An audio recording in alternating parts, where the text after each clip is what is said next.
Hello everyone, welcome back to this next lecture.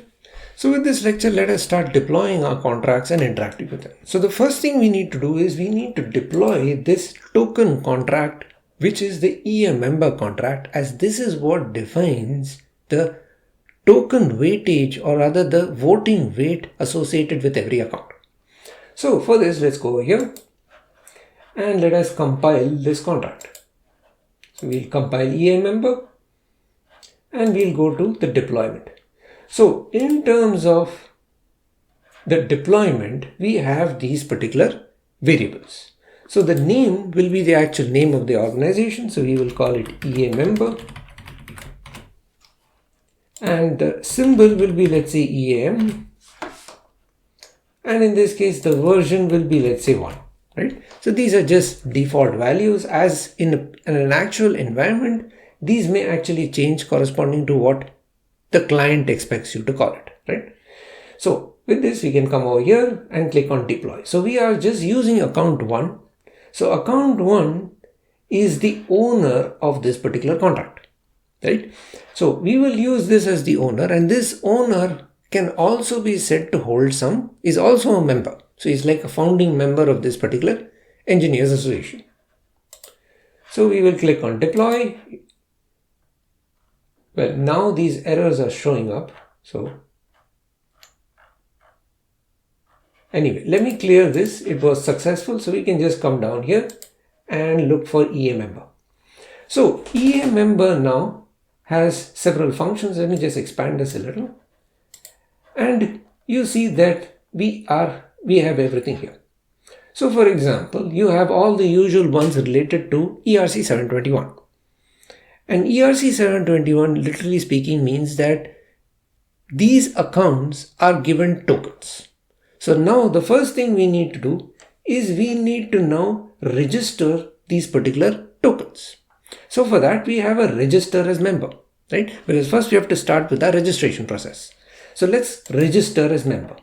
So this register as member will take a value, which we have said it should be at least 0.1 Ethereum, and we can now call as different accounts, and these accounts will become members.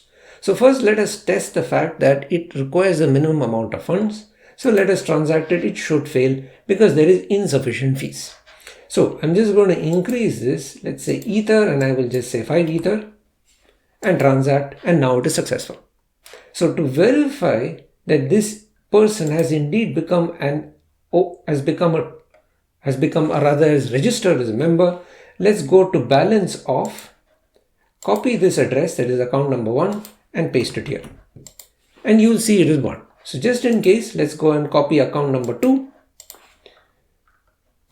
And we should get 0 because we have not registered yet. And that's what the case is. So with this done, let us now talk about, let us also make sure that we know who is the owner. So let us just click on owner and let us call it, and we'll see that this is the very first account itself. So at least we have established the owner, because the owner is essential in order to be able to set the governor. So let's keep going. Now let's go and register some more accounts. So let's go and call the register method, register as member, and let us say we want 6 members, right? 6 members these 6 members will be members of the Engineers Association. So I'm going to copy this. Actually, you don't have to copy it. And let's say we are giving 4 Ether and transact, and this is also successful. And let's just call the others, account 3, and let us make sure that we cannot do it twice. So for example, if I transact this same registers member as account 2, I should get an error, right? Because that means this member has already registered. You can't register it again. Each member can have only 1 token. So with this done, let's go on to account number 3. Actually, no need to copy it. And let me just say 6, just to have different values. And you'll see the balance is continuously increasing. And we go to account number 4. Say 3.5. It's only 3, so it's okay. 3. And account number 5. Let's leave it at 3. Account number 6. and let's say 7 ether. So you see there is now 28 ether in this particular account, which is sufficient in order to play around with different functionalities. So let us go and just verify some of them as members. I don't want to do all of them because quite a few are there. So for example, let's say account number 4.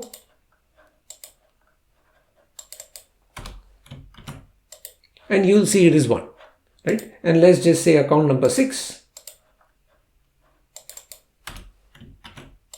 is also 1. And just in case, let's say account number 8 should not be a member, should be 0, right? So at least we have successfully registered account number 1 to 6 as members of this EA association, right? So with this done, now let us do another check. Now if we go over to our votes function, you will see that we have to see what is the votes available. So here, for instance, I would suggest go back and review the governor votes contract. So for example, let's say I want to say get votes, right? And I want to check account number 2.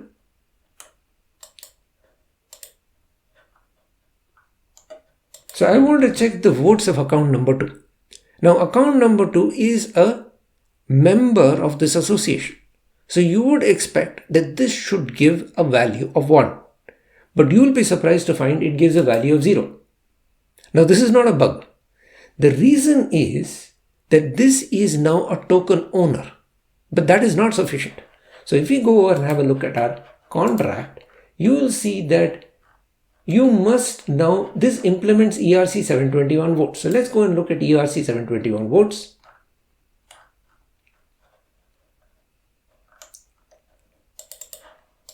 And in ERC 721 votes, there is a delegate method.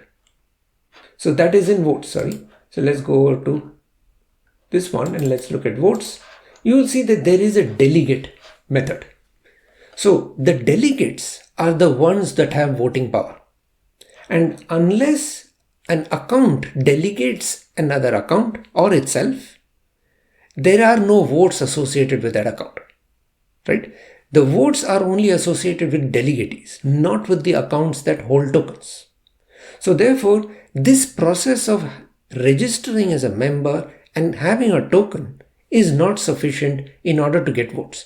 You must assign somebody as a delegatee in order to be able to assign a vote for voting purposes in the Engineers Association. Now in this case, we do not need to have an authorized representative, so the account can represent itself, can delegate itself. So for that purpose, there is this delegate method. This delegate method which will assign an account as the delegate. So we will call this method in order to do so. So let's come over here and look for the delegate method. So this delegate method is going to start assigning delegatees for every account. So let's go all the way to account number 1 and start this process. So I will say account number 1 is going to delegate itself, right? And there is no value. So let me reduce to 0 and transact. And you will see now it was successful, right? So let's come over here and now check the votes associated with this particular account. So if I come back here and click on get votes, you will see, okay, I did not paste it before. So let me paste it again. And now you will see there is a number 1. So because of this delegate method, we have now 1 vote for account number 1. So let's do the same for account number 2 as well. Let's change over to account number 2 and let's go and call the delegate method.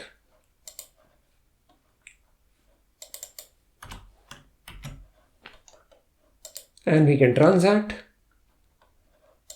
and we can now go back and check for get votes. Paste it and now you see it is 1. And now let's do a little bit of a change. Let's say that account number 3 to 6 will all represent account number 3 as the delegate. So account number 3 will still delegate itself. So we will just call the delegate method again. and paste this new value, that is account number 3. And now account number 4 will also delegate account number 3, right? Because they say that account number 4, 5 and 6, all of them say that we will let account number 3 vote on our behalf. So we will do the transaction again and again and again, right? So all of these can now get their votes done by account number 3. They don't vote themselves. Account number 3 will vote on their behalf. So let's go and check what are the votes available for account number 3, because we have now done these delegates. So now we should get more votes for account number 3. So let's come over here and check what are the votes with account number 3, and we should get the number 4, which is what we have, because account number 3 has delegated itself and account number 4, 5 and 6 have also delegated account number 3. So with this, we have now set up our engineers association. We have registered 6 members as members of this association. We have now had account number 1 and 2 delegate themselves, so which means now they have 1 vote each, and account number 3 to 6 have all delegated account number 3, which means now account number 3 has 4 votes. So it can vote not only for itself, but it can also vote for account number 4 to 6. So with this, we are now done with setting up the EA membership. The next step is we have to now deploy the DAO. If any of this was not clear to you, please post in the Q&A forum and I'll be happy to help you. Otherwise, I will see you in the next lecture. Thank you so much for listening and see you soon. Goodbye for now.